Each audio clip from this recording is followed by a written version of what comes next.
ನಮಸ್ಕಾರ ಸ್ನೇಹಿತರೆ ಸಿ ಎಕ್ಸಾಮ್ಸ್ಗಳು ಕೆ ಎದು ತುಂಬಾ ಎಕ್ಸಾಮ್ಸ್ಗಳಿವೆ. Mental bit is very important. So ಹಂಗಾಗಿ ಕ್ವಶನ್ ಸೀರೀಸ್ ನಾವೇನ್ ಮಾಡ್ತೇವೆ ಕಂಟಿನ್ಯೂ ಮಾಡ್ಕೋಣ. ನೋಡಿ, ನಮ್ಮ ಜಿ ಕೆ ಸೀರೀಸ್ ಏನಿದೆ, ಯಾಕಂದ್ರೆ ಜಿ ಕೆ ಪೇಪರ್ ಅಲ್ಲಿ ಬರೋದು ಮೆಂಟಲ್ ಬಿಟ್ ನಾವು ಮಾಡಿರ್ತಕ್ಕಂಥ ಪ್ರೀವಿಯಸ್ ಎಲ್ಲ ಕೂಡ ಇಲ್ಲೇ ಸಿಗುತ್ತೆ ನಿಮಗೆ. And this is very important sir. Link ಕೊಡ್ತಿರ್ತೀನಿ, ಯಾಕೆಂತಂದ್ರೆ ಈಗ ಬರ್ತಾ ಇರ್ತಕ್ಕಂಥ ಕ್ವಶನ್ಸ್ ಪ್ಯಾಟರ್ನ್ಗಳನ್ನ ನಾನು ನಿಮ್ಗೆ ತಗೊಂಡ್ ಬರ್ತಾ ಇದ್ದೀನಿ. ಸೊ ಪ್ಲೇಲಿಸ್ಟ್ ಲಿಂಕ್ ಇರುತ್ತೆ, ವಿಡಿಯೋಸ್ಗಳ ಲಿಂಕ್ ಇರುತ್ತೆ, ಓಲ್ಡ್ ಪ್ಲೇಸ್ ಬೇಕು ಅದು ರೆಫರ್ ಮಾಡ್ಕೋಬಹುದು. ನಮ್ಮ ಟೆಲಿಗ್ರಾಮ್ ಇನ್ಸ್ಟಾಗ್ರಾಮ್ ಫಾಲೋ ಮಾಡಿಲ್ಲ ಅಂದ್ರೆ ಮಾಡ್ಕೊಳ್ಳಿ ಸ್ನೇಹಿತರೆ, ಅಲ್ಲೂ ಕೂಡ ನಾವು ಶೇರ್ ಮಾಡ್ತೀವಿ. ಸೊ ಬನ್ನಿ, ಈಗ ಬರ್ತಾ ಇರ್ತ ಪ್ಯಾಟರ್ನ್ಗಳು ಇದು ನಿಮ್ಗೆ ಎಕ್ಸಾಮ್ಸ್ಗಳಲ್ಲಿ ನೋಡಿ ಸಾಲ್ವ್ ಮಾಡಿ.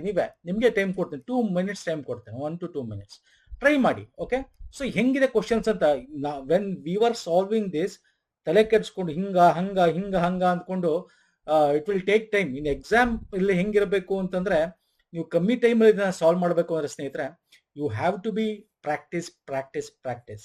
ಪ್ರಾಕ್ಟೀಸ್ ಇಲ್ಲ ಅಂದ್ರೆ ಆಗೋದಿಲ್ಲ ಸ್ನೇಹಿತರೆ, ಪ್ರಾಕ್ಟೀಸ್. ಹಂಗಾಗಿ ನಾವು ಇದನ್ನೆಲ್ಲ ನಾವು ವಿಡಿಯೋ ಸರಣಿಗಳು ತರೋದು. And you should be practice the pattern that follow that K A R K P S C. Okay, so ಬನ್ನಿ ಹಾಗಾದ್ರೆ ನಾವು ಈ ಕ್ವಶನ್ ಸಾಲ್ವ್ ಮಾಡೋಣ. ಇದು ನೋಡಿ ultimate question. It was taking so much of time. ನೀವು ಟ್ರೈ ಮಾಡಿ ಏನಿರ್ಬೋದು ಅಂತ. ಓಕೆ, ಸೊ ಹೇಳಿದ್ಮೇಲೆ ನಿಮ್ಗೆ ಈಸಿ ಅನ್ಸುತ್ತೆ. ಈಗ ನೋಡಿ, ಮೊದಲನೇ ಪ್ಯಾಟ್ರನ್ ನೋಡಿ, ಇಲ್ಲಿ 60 ಇದೆ, 61 ಇದೆ. ಸೊ ಇಲ್ಲಿ 55 ಇದೆ, 45 ಇದೆ. ನೋಡ್ತಾ ಇದ್ರೆ ನಿಮ್ಗೆ ಇದು ಹೆಂಗ್ ಬಂದಿರ್ಬೋದು ಅಂದ್ರೆ, sum of horizon and vertical. Horizontal sum ಮಾಡಿ, ವರ್ಟಿಕಲ್ ಸಮ್ ಮಾಡಿ. ಇದು ಹೆಂಗ್ ಕಂಡುಹಿಡಿಯೋದು ನೋಡಿ. ಸಿ ಇಲ್ಲಿ ಈಗ ಇದು ನೋಡಿದಾಗ ಇದು ಸ್ಕ್ವೇರ್ ನಂಬರ್ಸ್ ಅಲ್ಲ, ಇದು ಸ್ಕ್ವೇರ್ ನಂಬರ್ಸ್ ಅಲ್ಲ.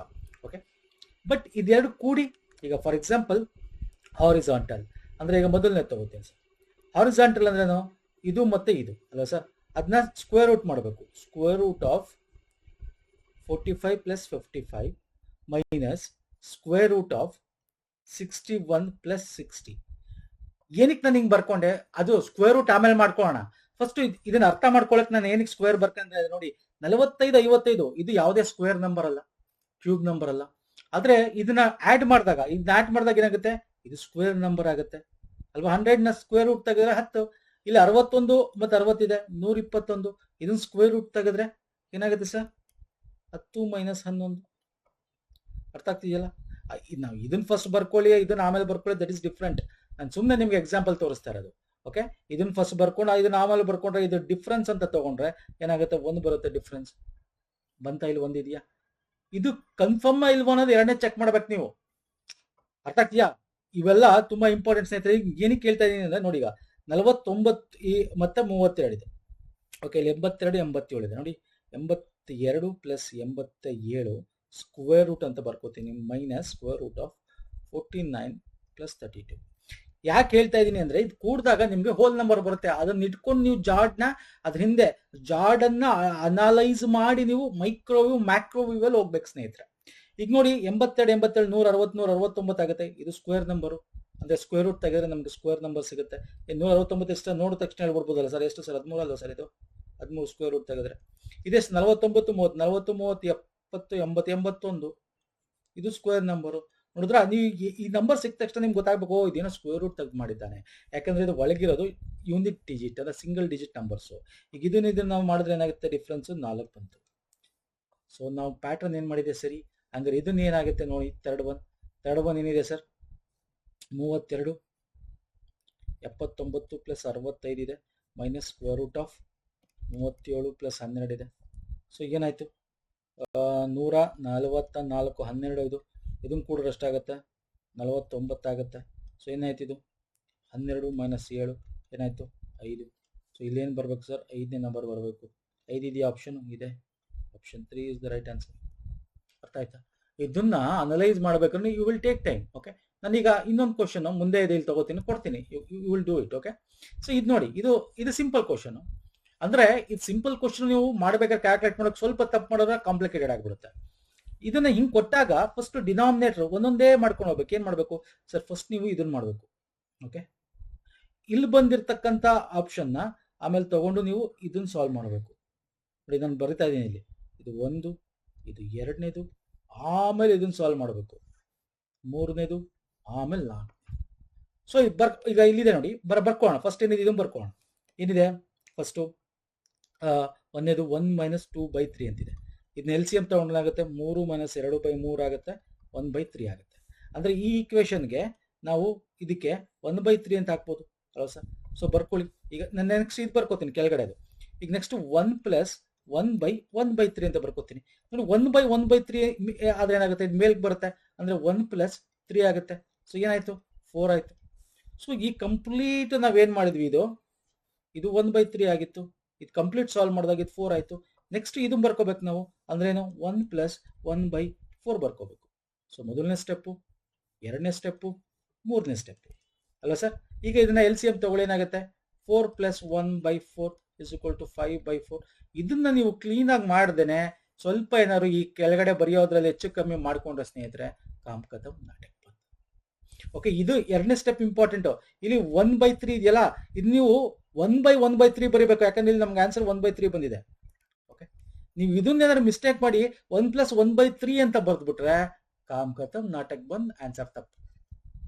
ಓಕೆ, ಸೊ ರೈಟ್ ಆನ್ಸರ್ ಅದ sir option 3, 5/4 is the right answer. Okay, ಅರ್ಥ ಆಯ್ತಲ್ವಾ. ಈಗ ನೀವು ಇದನ್ನ ಕೊಡ್ತೀನಿ, ಸಾಲ್ವ್ ಮಾಡಿ. ಇದು ಸಿಂಪಲ್ ಇದೆ, ಮೊದಲನೇ ಕ್ವಶನ್ಸ್ಗಿಂತ ಸಿಂಪಲ್ ಇದೆ, ಆ ಪ್ರೀವಿಯಸ್ ಕ್ವಶನ್ಸ್ಗಿಂತ. ಸಾಲ್ವ್ ಮಾಡಿ ನೋಡೋಣ. ಸಾಲ್ವ್ ಮಾಡ್ತೀರಾ? ಪೈಥಾಗರಸ್ ಥಿಯರಮ್ನ ಯೂಸ್ ಮಾಡ್ಕೊಳ್ಳಿ. ಪೈಥಾಗರಸ್ ಸಿದ್ಧಾಂತ ಏನ್ ಹೇಳುತ್ತೆ? Hypotenuse square is equal to side of the 2 shorter squares, sum of the 2 shorter squares ಅಂತ ಹೇಳುತ್ತಲ್ವಾ. ಅದೇ ಇದಿರೋದು. ನಂಬರ್ ನೋಡ್ತಾ ಇದ್ದಂಗೆ ಸ್ವಲ್ಪ ಅದೇ ಹೇಳಿದ್ದು, ಮೈಕ್ರೋವ್ಯೂ ಮ್ಯಾಕ್ರೋವ್ಯೂ ಇರಬೇಕು, ನಂಬರ್ಗಳ ಜೊತೆ ಆಟ ಆಡಬೇಕು ಸ್ನೇಹಿತರೆ. ಈಗ ನಿಮ್ಗೆ ಗೊತ್ತಿದೆ ಪೈಥಾಗರಸ್ ಥಿಯರಮ್ ಏನಾಗಿರುತ್ತೆ. ಪೈಥಾಗೋರಸ್ ಸಿದ್ಧಾಂತ ಥಿಯರಮ್ ಏನ್ ಹೇಳುತ್ತೆ? ಹೈಪೋಟೆನ್ಯೂಸ್ ಅಂದ್ರೆ C² ಒಂದ್ ಸೈಡ್ ಯಾವ್ದು ದೊಡ್ಡದಿರುತ್ತೆ is equal to 2 shorter side A² + B² ಅಂತೆ ಅಲ್ಲ ಸರ್. ಈಗ ಈ ಮೊದಲನೇದು ಅವನೇನ್ ಕೊಟ್ಟಿದ್ದಾನೆ, ಇಲ್ಲಿ ದೊಡ್ಡ ಸಂಖ್ಯೆ ಯಾವುದು? ಇಲ್ಲಿ ದೊಡ್ಡ ಸಂಖ್ಯೆ ಯಾವುದು? 13 ಇದೆ. ಚಿಕ್ಕ ಸಂಖ್ಯೆ ಯಾವುದು? 5² ಮತ್ತೆ ಇದು ಅಂದ್ರೆ 5² + 12² ಮಾಡಿ. ಏನಾಯ್ತು ಸರ್? 5² ಎಷ್ಟು ಸರ್? 25. 12² ಎಷ್ಟು ಸರ್? 144. ಇದನ್ನ ಕೂಡ್ರೆ 169. ಇದನ್ನ ಸ್ಕ್ವೇರ್ ರೂಟ್ ತೆಗೆದ್ರೆ ಏನಾಗುತ್ತೆ ಸರ್? ಯಾಕಂದ್ರೆ C² ಇರೋದು. ಓಕೆ, C² ನ C ಏನಾಗುತ್ತೆ sir? √169. C is equal to 13.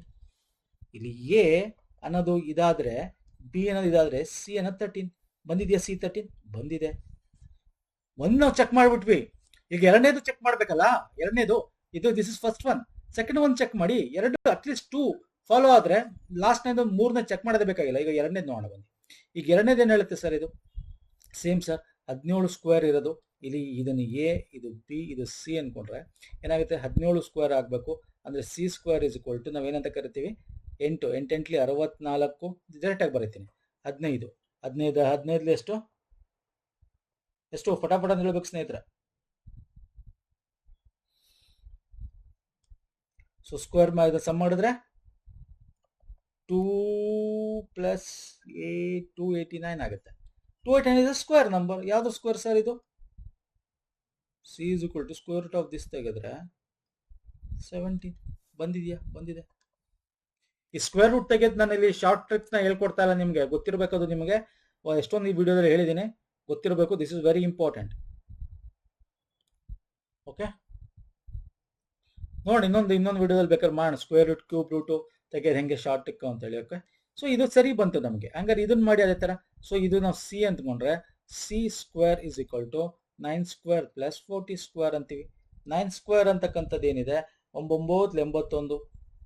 40² ಅಂದ್ರೆ 1600. ಇದೆರಡು ಕೊಡ್ರೆ 1681. So C² is this. C is equal to square root of 1681. ಇಲ್ಲಿ 1 ಡಿಜಿಟ್ ಇದೆ ಅಂಡ್ 14 ಅಂದ್ರೆ 4. C is equal to 41 ಆಗ್ಬೇಕು. C ಇದೆಯಾ ಆನ್ಸರು? ಇದೆ. Option 1 is the right answer. ಅರ್ಥ ಆಗ್ತಿಲ್ಲ ಹೇಳ್ತಾ ಇರೋದು? ಎಸ್, ವೆರಿ ಇಂಪಾರ್ಟೆಂಟ್ ಸ್ನೇಹಿತರೆ ಇದು. ನೆಕ್ಸ್ಟ್ ಹೋಗೋಣ. ಇದು ಗೊತ್ತಿರಬೇಕು. ನಾನು ಪುನಃ ಹೇಳ್ತಾ ಇದ್ದೀನಿ. ನಾನು ಅದನ್ನ ಈಗ ಒಂದು ಬೇಕಾದ್ರೆ ಸಪ್ರೇಟ್ ಕ್ಲಾಸ್ ಮಾಡಿ ಕಮೆಂಟ್ ಮಾಡಿ. ನೆಕ್ಸ್ಟ್ ಬರ್ತೀನಿ. ಇದು ಅಲ್ಟಿಮೇಟ್ ಕ್ವಶನ್ ಇದೆ, ಯಾಕಂದ್ರೆ ಸ್ವಲ್ಪ ಉಲ್ಟಾ ಕೊಟ್ಟಿದ್ದಾನೆ. ನಾವು ನಾರ್ಮಲ್ ಆಗಿ ಈ ತರದ್ದು ಸ್ಟ್ರೈಟ್ ಮಾಡ್ತೀವಿ, ಸ್ಟ್ರೈಟ್ ಫಾರ್ವರ್ಡ್. ಇದು ಬ್ಯಾಕ್ವರ್ಡ್ ಇಂದ ಕೊಟ್ಟಿದ್ದಾನೆ ಆಪ್ಷನ್ಸ್ ಅಷ್ಟೇ. ಯೂನಿಟ್ ವರ್ಕ್ ಮೆಥಡ್ ಯಾವ್ದ್ರಲ್ಲಿ ಮಾಡ್ಬೇಕು ಸರ್? ಇದನ್ನ ಯೂನಿಟ್ ವರ್ಕ್ ಮೆಥಡ್. ನಾವೇನು ಕೆಲಸ ಮತ್ತು ಕಾಲ ಮಾಡ್ತೀವಲ್ಲ, ಯೂನಿಟ್ ವರ್ಕ್ ಮಾಡಿ ಅದ್ರಲ್ಲಿ ಮಾಡ್ಬೇಕಾಗುತ್ತೆ. ಕನ್ನಡ ಇಂಗ್ಲಿಷ್ ಎರಡಲ್ಲೂ ಇದೆ. A ಮತ್ತು B ಎಂಬ ಇಬ್ಬರು ಪುರುಷರು ಒಂದು ಕೆಲಸ ಪ್ರಾರಂಭಿಸ್ತಾರೆ. ಅದರಲ್ಲಿ A ಯು B ಗಿಂತ 3 ಪಟ್ಟು ವೇಗವಾಗಿದ್ದನು. ಅದರಿಂದ ಕೆಲಸವನ್ನು ಪೂರ್ಣಗೊಳಿಸಲು ಬಿಗಿಂತ 60 ದಿನ ಕಡಿಮೆ ತೆಗೆದುಕೊಳ್ತಾನೆ. ಅವರು ಒಟ್ಟಿಗೆ ಕೆಲಸ ಮಾಡೋ ಪ್ರಾರಂಭಿಸಿದ್ರೆ ಕೆಲಸವನ್ನು ಮುಗಿಸಲು ಎಷ್ಟು ದಿನಗಳು ತೆಗೆದುಕೊಳ್ಳುತ್ತಾರೆ? ಯೂಶಲಿ ನಾವೇನ್ ಮಾಡ್ತಾ ಇದೀವಿ ಸರ್, ಎ ಅನ್ನೋದು ಇಷ್ಟು ದಿನದಲ್ಲಿ ಕೆಲಸ ಮುಗಿಸ್ತಾನೆ, ಬಿ ಅನ್ನೋನು ಒಂದಿಷ್ಟು ದಿನದಲ್ಲಿ ಕೆಲಸ ಮುಗಿಸ್ತಾನೆ ಅಲ್ವಾ ಸರ್? ಇದು ಗೊತ್ತಿಲ್ಲ ನಮಗೆ. ಕೆಲಸ ಮುಗಿಸ್ತಾನೆ ಡ್ಯಾಶ್ ಡ್ಯಾಶ್. ಆಮೇಲೆ ಇದ್ರದ್ದು ನಾವೇನ್ ಮಾಡ್ತಾ ಯೂನಿಟ್ ವರ್ಕ್ ಇದೆರಡೂ LCM ತಗೋತೀವಿ, ಟೋಟಲ್ ವರ್ಕ್ ಅಂತ ಬರಿತೀವಿ. ಟೋಟಲ್ ವರ್ಕ್ ಅಂತ ಬರಿತಾ ಇದ್ವಿ, LCM ತಗೊಂಡು ಇಲ್ಲಿ ಬರಿತಾ ಇದ್ವಿ. ಓಕೆ, ಆಮೇಲೆ ಇದನ್ನ ಒಂದ್ ದಿನಕ್ಕೆ ಕನ್ವರ್ಟ್ ಮಾಡ್ತೀವಿ ಎಫಿಷಿಯನ್ಸಿ. ಬಟ್ ಇಲ್ಲಿ ಎಫಿಷಿಯನ್ಸಿ ಅವ್ನು ಕೊಟ್ಬಿಟ್ಟಿದ್ದಾನೆ ನಮ್ಗೆ. ಇದು ಎ ಎಷ್ಟು ದಿನದಲ್ಲಿ ಕೆಲಸ ಮಾಡ್ತಾನೆ ಅಂತ ಕೊಟ್ಟಿಲ್ಲ, ಬಿ ಎಷ್ಟು ದಿನದಲ್ಲಿ ಕೆಲಸ ಮುಗಿಸ್ತಾನೆ ಅಂತ ಕೊಟ್ಟಿಲ್ಲ. ಬಟ್ ಇಲ್ಲಿ ಎರಡು ಕೊಟ್ಟಿದ್ದಾನೆ. ಏನ್ ಕೊಟ್ಟಿದ್ದಾನೆ ಅಂದ್ರೆ A was thrice as fast as B, ಅಂದ್ರೆ ಎಫಿಷಿಯನ್ಸಿ. ಅವನ ಫಾಸ್ಟ್ ಅಂದ್ರೆ ಅವನ ಎಫಿಷಿಯನ್ಸಿ, ಅವನ ಸಾಮರ್ಥ್ಯ. ನಾವೇನ್ ಮಾಡ್ತೀವಿ, ಒಂದ್ ದಿನದಲ್ಲಿ ಎಷ್ಟು ಕೆಲಸ ಮಾಡ್ತಾನೆ ಅಂತ ಕೇಳ್ತೀವಿ. A is per day work ಅಂತ ನಾವು ಹೇಳ್ತೀವಿ. ಕೊಟ್ಬಿಟ್ಟಿದ್ದಾರೆ 3. B is per day work ಅವ್ನು ಕೊಟ್ಟು ಎಫಿಷಿಯನ್ಸಿ ಕೊಟ್ಬಿಟ್ಟಿದ್ದಾನೆ ಸರ್, ಇದು ಎಫಿಷಿಯನ್ಸಿ. ಓಕೆ, ಇದು ಎಫಿಷಿಯನ್ಸಿ ಕೊಟ್ಟಿದ್ದಾನೆ. ಓಕೆ, ಟೋಟಲ್ ವರ್ಕ್ ಗೊತ್ತಿಲ್ಲ. ಬಟ್ ಇಲ್ಲಿ ಒಂದು ಆಪ್ಷನ್ ಕೊಟ್ಟಿದ್ದಾನೆ, therefore took 60 days less than B to finish the work. ಅಂದ್ರೆ ಎ ಮೈನಸ್ ಬಿ ಮಾಡಿದ್ರೆ 60. ಅಂದ್ರೆ ಇದನ್ನ ಅರ್ಥ ಏನು ಅಂದ್ರೆ ಎ 60 ದಿನ ಮುಂಚೆ ಬಿಗಿಂತ ಮುಗಿಸ್ತಾನೆ. ಅಂದ್ರೆ ಬಿ ಏನ್ ಮುಗಿಸ್ತಾನೆ ಅವ್ನು ಪ್ಲಸ್ 60 ದಿನ ತಗೋತಾನೆ, ಟೋಟಲ್ ಅದನ್ನ ಮುಂಚೆ ಮುಗಿಸ್ತಾನೆ ಅವನು ಅಂತ. ಆಯ್ತಾ? ಬಿ ಅವನ್ ಕೆಲಸ ಪ್ಲಸ್ 60 ದಿನ ತಗೊಂಡ್ರೆ ಎ ಕೆಲಸ ಆಗತ್ತಲ್ವಾ. therefore 60 days less than B to finish the work. Okay, B ಏನ್ ಫಿನಿಶ್ ಮಾಡ್ತಾನೆ ಅದಕ್ಕಿಂತ ಕಮ್ಮಿ ತಗೋತಾನೆ 60 days ಅಲ್ವಾ? ಹಿಂಗ್ ಬರ್ಕೋಬೋದಲ್ವಾ? ಹಿಂಗ್ ಬರ್ಕೋಬೋದಲ್ವಾ ಸರ್? ಎಸ್. ಈಗ ಇದನ್ನ ಎಕ್ಸ್ ಕಿಕ್ಸ್ ಅಂತ ಇಟ್ಕೋಬೇಡಿ. ನಾನು ಏನ್ ಹೇಳ್ತೀನಿ ಅಂದ್ರೆ ನಿಮ್ಗೆ ಇಲ್ಲೇ ಕೊಟ್ಟಿದ್ದಾನೆ ಎಫಿಷಿಯನ್ಸಿ. ಇದೇನ್ ಕೊಟ್ಟಿದ್ದಾನೆ ನೋಡಿ, ಇದನ್ನ ಎ ಮತ್ತೆ ಬಿ ಅಂದ್ರೆ ಇದನ್ನ ಹಿಂಗ್ ಬರ್ಕೋಬೋದಲ್ವಾ? ಎ ಇಲ್ಲಿ ಬರೀತೀನಿ ನೋಡಿ, ಎ ಇಸ್ ಟು ಬಿ ಕೊಟ್ಟಿದ್ದಾನೆ ಎಫಿಷಿಯನ್ಸಿ 3:1. ಟೈಮ್ ಆದ್ರೆ ಅದು ಉಲ್ಟಾ ಆಗುತ್ತೆ. ಫಾರ್ ಟೈಮ್ ಅಂತಂದ್ರೆ ಇದು 1:3 ಆಗುತ್ತೆ ಟೈಮ್. ಓಕೆ, ನಿಮಗೆ ಗೊತ್ತಿದೆ ಟೈಮ್ ಈಸ್ ಈಕ್ವಲ್ ಟು ಅಥವಾ ವರ್ಕ್ ಡನ್ ಇಂಟು ಎಫಿಷಿಯನ್ಸಿ ಅಂತ ಬರೀಬೋದಲ್ವಾ? ಎಂತ ಬರ್ಬೋದು? Work is equal to time into efficiency. Sorry, work is equal to time into efficiency ಅಂತ ಬರೀಬೇಕಾಗತ್ತೆ ಅಲ್ವಾ ಸರ್? ಸಾರಿ, ಇದು ಉಲ್ಟಾ ಬರ್ತಿದ್ದೀನಿ. ಇದು ನಿಮಗೆ ರೆಫರೆನ್ಸ್ಗೆ ಅಷ್ಟೇ, ಫಾರ್ಮುಲಾ ಗಿರ್ಮುಲಾ ಬೇಕಾಗಿಲ್ಲ. ತುಂಬಾ ಜನ ಫಾರ್ಮುಲಾ ಹಿಡ್ಕೊಂಡು ಸಾಲ್ವ್ ಮಾಡ್ತಾರೆ. ಎಷ್ಟೊಂದು ಜನ ನಾನು ಹೇಳ್ತೀನಿ ಫಾರ್ಮುಲಾ ಬೇಡ ಸರ್, ಕಾನ್ಸೆಪ್ಟ್ ತಿಳ್ಕೊಳ್ಳಿ ಅಂತ. ಟೈಮ್ ಇಂಟು ಎಫಿಷಿಯನ್ಸಿ ಅಂತ ಬರೀತೀನಿ ವರ್ಕ್ ಅಲ್ವಾ ಸರ್? ಸೊ ಇದು ಉಲ್ಟಾ, ವರ್ಕ್ ಎಫಿಷಿಯನ್ಸಿ ಅಂಡ್ ಟೈಮ್. ಇಲ್ಲಿ ನೋಡಿ ಟಿ ಏನಾಗುತ್ತೆ, ಬೇಕಾದ್ರೆ ಟೈಮ್ ಈಸ್ ಈಕ್ವಲ್ ಟು ಇದು ಈ ಕಡೆ ಬಂದ್ರೆ 1/ಎಫಿಷಿಯನ್ಸಿ ಆಗುತ್ತೆ. ಅಂದ್ರೆ ಇನ್ವರ್ಸಲ್ ಪ್ರೊಪೋರ್ಷನಲ್ ಅದನ್ನ ಬರ್ದಿರೋದು. ಇದು ವರ್ಕ್ ಒಟ್ಟರೆ ಟೈಮ್ 1:3 ಆಗುತ್ತೆ. ಅದು ಬೇಕಾಗಿಲ್ಲ, ಸುಮ್ಮನೆ ತಿಳ್ಕೊಳ್ಳಿ. ನಾನು ನಿಮ್ಗೆ ಏನ್ ಹೇಳ್ತಾ ಇದೀನಿ, ಎ ಬಿ 60 ದಿನದ ಅವ್ರಿಬ್ರು ಡಿಫ್ರೆನ್ಸ್ 60 ಅಂದ್ರೆ ಇಲ್ಲಿ ಕೊಟ್ಟಿದ್ದಾನೆ 3 - 1. ಓಕೆ, ಇದನ್ನ ಅಳಿಸ್ಬೋಣ, ಟೈಮ್ ಅಳಿಸ್ಬೋಣ. 3 - 1 ಅಲ್ವಾ? ಇವರಿಬ್ರು ಡಿಫ್ರೆನ್ಸ್ ಏನು ಒಂದಿನದಲ್ಲಿ? ಏನು ಎಷ್ಟು ಡಿಫ್ರೆನ್ಸ್ ಇದೆ? 3 ಮತ್ತೆ 1ರ ಡಿಫ್ರೆನ್ಸ್ 2 ಯೂನಿಟ್ ಅಲ್ವಾ ಸರ್? ಇಲ್ಲಿ ಎ ಮೈನಸ್ ಬಿ 2 ಯೂನಿಟ್ ಅಲ್ವಾ ಸರ್? ಇಲ್ಲಿ ಬರ್ಕೊಳ್ಳಿ 2 ಯೂನಿಟ್ ಈಸ್ ಈಕ್ವಲೆಂಟ್ ಟು 60 ಅಂತ ಕೊಟ್ಟಿರೋದು ಅವನು. So 1 unit is equivalent to 30 ಅಲ್ವಾ? 2 1 3 0. 1 ಯೂನಿಟ್ ಈಸ್ ಈಕ್ವಲ್ ಟು 30. ಅಂದ್ರೆ ಏನಾಯ್ತು, 1 ಯೂನಿಟ್ 30 ಅಂದ್ರೆ ಇಲ್ಲಿ ಬಿ ಏನಾಯ್ತು, ಇಲ್ಲಿ ಬಿ ಇವನು ಏನಾಯ್ತು ಸರ್, ಇವನು 30. ಎ 3 ಇಂಟು ಅದೇ 1 ಯೂನಿಟ್ 30 ಆದ್ರೆ 3 ಆದ್ರೆ 3 ಇಂಟು 3 ಮಾಡಿದ್ರೆ 90. ಸೊ ಇಲ್ಲಿ 90. ಅರ್ಥ ಆಯ್ತಾ? ಅರ್ಥ ಆಗ್ತಿದೆಯಲ್ಲ ಸರ್? ಇದು ಎಫಿಷಿಯನ್ಸಿ. ಈಗ ನಾವೇನ್ ಮಾಡ್ತಿದ್ವಿ, ಯೂಶಲಿ ಇಲ್ಲಿ ಡೇಸ್ ಹಾಕೋತಾ ಇದೀವಿ, ಅದು LCM ತಗೋತಾ ಇದೀವಿ. ಈಗ ತಗೊಳ್ಳಿ LCM, ಟೋಟಲ್ ವರ್ಕ್ ಏನು ಸರ್, LCM ತಗೋತೀವಿ. 90 ಮತ್ತು 30 LCM ತಗೊಳ್ಳಿ, ಎಷ್ಟಾಗುತ್ತೆ? 90. ಸೊ ಟೋಟಲ್ ವರ್ಕ್ ಇಸ್ 90 ಅಲ್ವಾ ಸರ್? 90 30 LCM ತಗೊಂಡ್ರೆ ನಿಮಗೆ ಸೊ LCM ಏನ್ ಬರುತ್ತೆ ಅಂದ್ರೆ 90 ಬರುತ್ತೆ. ಫೈನ್ ಸರ್, ಅರ್ಥ ಆಗ್ತಿದೆಯಲ್ಲ ನಾನು ಹೇಳ್ತಾ ಇರೋದು? 90 ಬರುತ್ತೆ LCM ಅಲ್ವಾ? ಲೀಸ್ಟ್ ಕಾಮನ್ ಫ್ಯಾಕ್ಟರ್ ಅಂತ ಕರಿತೀವಿ.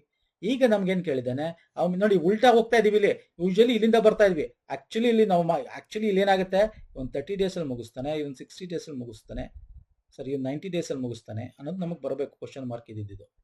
ಓಕೆ, ಹಿಂಗ್ ಮಾಡಿದಾಗ ಇದು LCM ತಗೊಂಡು ನಾವು ಇಲ್ಲಿಗೆ ಬರ್ತಾ ಇದ್ವಿ, ಇಲ್ಲಿಗೆ ಬಂದು ಟೋಟಲ್ ವರ್ಕ್ ಇಲ್ಲಿಂದ ಡಿವೈಡ್ ಮಾಡ್ತಾ ಇದ್ವಿ ಅಲ್ವಾ ಸರ್? ಈಗ ಉಲ್ಟಾ ಕೊಟ್ಟಿದ್ದಾನೆ. ಸೊ ನಾನು ಅರ್ಥ ಮಾಡ್ಸಕ್ಕೆ ಇಷ್ಟೊಂದಲ್ಲಿ ಡೀಟೇಲ್ ಹೇಳ್ತಾನೆ, ಇವೆಲ್ಲ ಬೇಕಾಗೇ ಇಲ್ಲ. ಓಕೆ, ಸೊ ಈಗ ನಮ್ಗೆ ಟೋಟಲ್ ವರ್ಕ್ ಬೇಕಾಗಿತ್ತು. ನಾವ್ ಏನ್ ಕಂಡಿರಬೇಕು, ಒಂದು ಟೋಟಲ್ ವರ್ಕ್ ಗೊತ್ತಿರಬೇಕು. ಅವಾಗ್ಲೇ ನಾವು ಅವರು ಒಟ್ಟಿಗೆ ಕೆಲಸ ಮಾಡೋದು ಪ್ರಾರಂಭಿಸಿದ್ರೆ, ಒಟ್ಟಿಗೆ ಅಂತಂದ್ರೆ ಏನು ಸರ್, ಇಲ್ಲಿ 3 ಮತ್ತೆ 1 4 ಅಲ್ವಾ ಸರ್? ಅಂದ್ರೆ ಏನು ಸರ್, ಇಲ್ಲಿ ಕೂಡಿದ್ರೆ ಎ ಪ್ಲಸ್ ಬಿ ಅಂದ್ರೆ ಏನು 4. ಒಟ್ಟಿಗೆ ಅಂದ್ರೆ ಏನು, total work by A plus B. ಒಟ್ಟಿಗೆ ಕೆಲಸ ಮಾಡು. ಟೋಟಲ್ ವರ್ಕ್ ಎಷ್ಟು ಸರ್? 90. LCM ಕಂಡಿಡ್ಕೊಂಡಿರೋದು ಡಿವೈಡ್ ಬಟ್ ಇಲ್ಲಿ ಎ ಪ್ಲಸ್ ಬಿ ಎಫಿಷಿಯನ್ಸಿನ 4. ಇದು ಮಾಡೋದು ಏನಾಗುತ್ತೆ, 4 1 4 2 8 ಪ್ಲಸ್ 4 2 10.5 22.5 ಇದೆಯಾ? ಇದೆಯಾ ನೋಡಿ, 72.5 ಇಸ್ ದ ಆನ್ಸರ್. ಅರ್ಥ ಆಯ್ತಾ? For A days. ಸೊ ಇದು ಸರ್ ನಿಮಗೆ ಅಂದ್ರೆ ಈ ಕಾನ್ಸೆಪ್ಟ್ ಯೂನಿಟ್ ವರ್ಕ್ ಮೆಥಡ್ ಅಂದ್ರೆ ಇವೆಲ್ಲ ನಾವು ಹಳೆಯ ಪ್ಲೇಲಿಸ್ಟ್ ಸ್ನೇಹಿತರೆ, ತುಂಬಾ ಹಳೆ ಪ್ಲೇಲಿಸ್ಟ್ 4 ವರ್ಷದಿಂದ ಮಾಡಿರೋದು. ನಮ್ಮ ಪ್ಲೇಲಿಸ್ಟ್ ಹೋದ್ರೆ ಕೆಳಗಡೆ ಎಲ್ಲೋ ಸಿಗುತ್ತೆ ನಿಮಗೆ, ಮೂಲೆಯಲ್ಲಿ ಕೆಳಗಡೆ ಇದೆ, ಅಲ್ಲಿ ಹೋಗಿ ನೋಡಿದ್ರೆ ನಿಮಗೆ ಚಾಪ್ಟರ್ ವೈಸ್ ವಿಡಿಯೋನ ವಿತ್ ಕಾನ್ಸೆಪ್ಟ್ಸ್ನ ಫಾರ್ಮುಲಾಸ್ ಹೆಂಗೆ ಅರ್ಥ ಮಾಡ್ಕೋಬೇಕು ಅಂತ ಒಂದಷ್ಟು 4-5 ಎಕ್ಸಾಂಪಲ್ಸ್ ಕೊಟ್ಟು ಮಾಡಿದ್ದೀವಿ. So this method you should follow. Sir ಇಷ್ಟೊಂದೆಲ್ಲ ಮಾಡ್ಬೇಕಾ ಸರ್? ಇಷ್ಟೊಂದೆಲ್ಲ ನಿಮ್ಗೆ ಎಕ್ಸ್ಪ್ಲೈನ್ ಮಾಡಕ್ ಮಾಡಿರೋದು. ನಾವಾದ್ರೆ ಎಕ್ಸಾಮ್ ಅಲ್ಲಿ ಏನ್ ಮಾಡ್ತೀವಿ ಹೇಳಿ, ಫಸ್ಟ್ ಈ 90 ಬರ್ಕತೀವಿ. ನಾನು ಈಗ ಹೇಳ್ತೀನಿ ನೋಡಿ, ಈಗ ಇನ್ನೊಂದು ಬೇಕಾರೆ ಪೇಜ್ನ ಬೇಕಾದ್ರೆ ಇನ್ನೊಂದು ಆ್ಯಡ್ ಮಾಡ್ತೀನಿ. ಓಕೆ, ಆ್ಯಡ್ ಮಾಡಲಾ? ಬೇಡ, ಡಿಸ್ಕಾರ್ಡ್ ಮಾಡೋದು ಬೇಡ. ಓಕೆ, ಇದು ಬೇಡ.